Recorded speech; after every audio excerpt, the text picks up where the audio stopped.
But is the mic or me? I don't think I'm working too well, but I think you'll be working brilliantly. Come on! Donnette, come on, give us your best.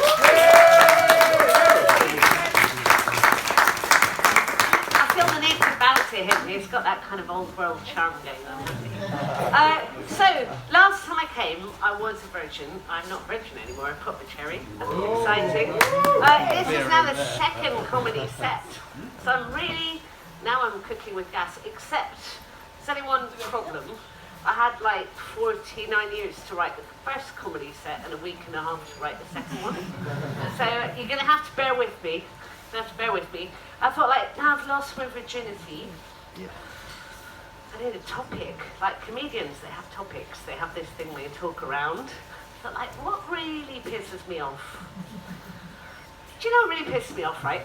I woke up the other day, I was like, hang on a minute, when did I start living in the future? Do any of you feel like you suddenly live in the future? Is this a thing? Maybe it's just me. Maybe I'm just like, I'll be 50 this year, I'm getting old. So you're like, I live in the future. The future is full of really shit inventions. I mean, you've seen Back to the Future. We were meant to have teleporters, flying cars, personal jetpacks. I walked down the street, like, why have I just tripped over that fucking Tesla cable again? Well, I want to go to the shop and now I've got to duck the delivery driver like the Silent Menace. So I wonder I'm still alive, to be honest. Well, I guess you've got to stay alive, don't you? The terrible inventions. And then the only thing that keeps me alive is a sense of humour. So you've got to laugh or you cry. Self-checkouts. I went on about self-checkouts last time. They're really bad for environmentalists. So I get to self-checkout, they've got this tiny little metal thing. Why did I just choose unbagged onions, tomatoes?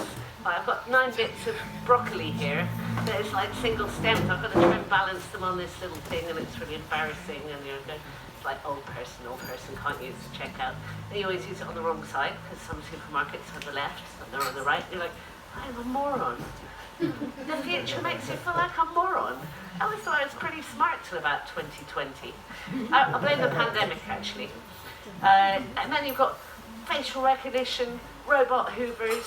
Soon after the arrival of the robot hoover, the meat husband was retired. Skies full of Chinese drones. We've got social media, then we've got the death of social media. Has anyone heard of Mastodon? Yeah. So this is how the tech bros rule us, right? They're like, yeah, we'll call it something like, we'll call it after a long extinct animal. Then they won't notice that it's a coterminous network of self-determined nodes. Yeah, that's how they got us. The future was fluffy, and we walked into it like, oh, look at the marshmallows, it's sweet. Anyway, can anyone hear me? I feel like I'm muttering. So that was how the future snuck up. Then, so the next thing that disturbs me, right, I've lived here a long time, cashless economy. Everyone's like, oh, just tap, or just tap. They know every tap. And you know why I really hate the cashless economy? Fucking expensive in the local pub on a Friday night. They went, oh yeah, I haven't got a card. Do you mind buying us a pint? Go on then, go on. Least I can do on a Friday night. And then you just worry about those that are getting left behind. The very, very rich. And then there's everybody else. How does that work? Excuse me, why are there no tomatoes? Or cucumbers? We can fucking grow meat in vats. But apparently, we need to eat turnips. Thanks, Therese Coffee. Apparently it's turnip season. So I don't know about you, but I'm going to watch Blackadder back to back. Baldrick, have every turnip recipe ever. I'm going to make turnip surprise, turnip souffle, and I'm going to shove the turnip souffle up Therese Coffee's arse. Anyway, they are very good for throwing at Conservative politicians if they arrive at your doorstep. The only reason my husband's still alive is because I've got a terrible aim. Never thrown anything straight at them ever. Where were we? I try not to use the notes, but I told you I only had a week and a half. And I work for the NHS, I work hard, you know. So I wrote this afternoon. So where were we? Turnips. I may have mentioned before, but moved to children now. Like the children said, Mum, do not use us in your set. That's like literally not allowed. Have you not heard about GDPR? I took their names out. No personally identifiable information at all. No PID. So I asked the kids, they are like two of them, because I'm quite bad at contraception, 15, 18. Go on kids, tell me something good about living in the future. You're young. Like, fuck off, mum. The future is bleak. We've got plastic particles in our blood. The world is burning. We're facing a mass extinction event. You're going to die soon. We'll still be alive in 50 years. Fuck you. Literally what they said. I mean, you do worry about them. They're just so cynical. And you're just like, oh, and I'll never have my own home. And then she's sitting there drawing on her iPad. The iPad syncs to the very fluffy sounding cloud, which is actually a server farm in the Arctic. She's literally frying penguins and telling me we fucked the planet up. I'm sorry, daughter. No personally identifiable information. So where were we? Maybe that's why today's young people are apparently more conservative than our generation. We had it large, in it. Yep, no, they're not doing that. I once put an ad in the Loot. Does anyone remember what the Loot was? Yeah. Free paper, put your ad in for free. I was like, yeah, I'm 15, I need a job. So I put an ad in. Enthusiastic and hard-working schoolgirl, most jobs considered. Unfortunately, it was 1986, and the only phone in the house was in my parents' bedroom. And that phone rang for weeks. Like,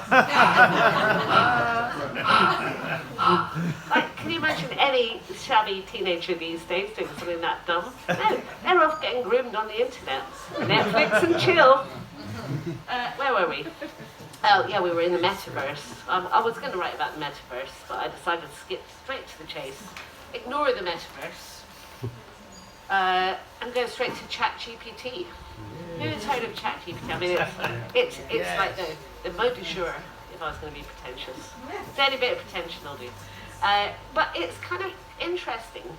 So I think that's why the future's snuck up on us so much. Machines, they learn very fast, they never forget anything, and they don't drink.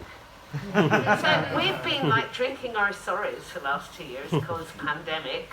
Meanwhile, the machines have been hoovering up the entire internet. They know almost everything.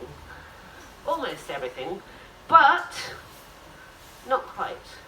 So I asked ChatGPT, who was Spike Riando? You're asking yourself the same question. Sarah Riando, Spike Riando, maybe a relation. He was my not dad, which is a long story I might tell you in the next comedy set. But he was also an interesting character. At age 15, he ran away from the circus where his dad was an internationally renowned juggler. His mum was a trapeze artist. Ran away from the circus to Canada and pretended to be an engineer and changed his name.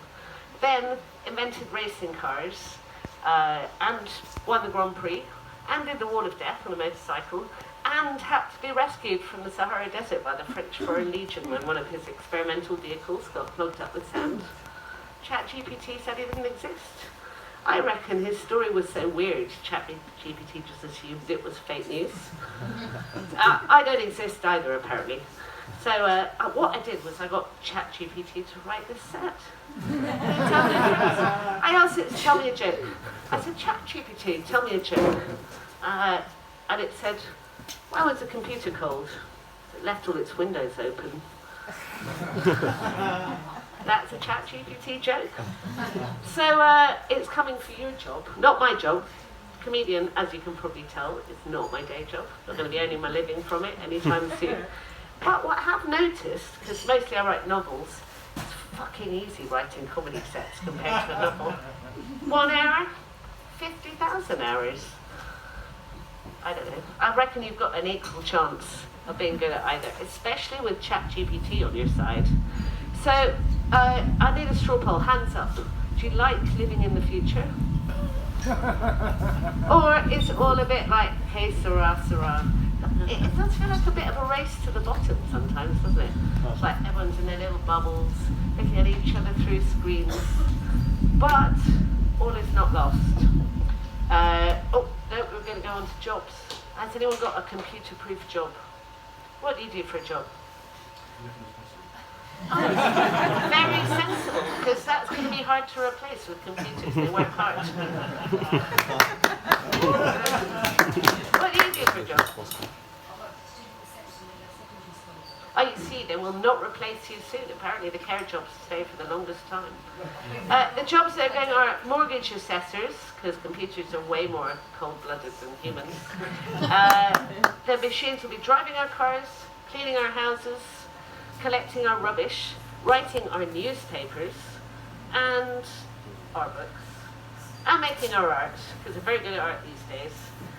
And so that's a bit different to the last couple of times around, because the last two technical revolutions replaced all the many low-skilled jobs with higher skilled or higher paid jobs. But doesn't feel like that's quite going to happen this time. So I asked it to write this set, which was free. And could anyone tell the difference? Thank you so much. Don't forget to tip the robot bartender on the way out. Thank you, ChatGPT. You did a brilliant job there. Zelda also, thank you for enunciating.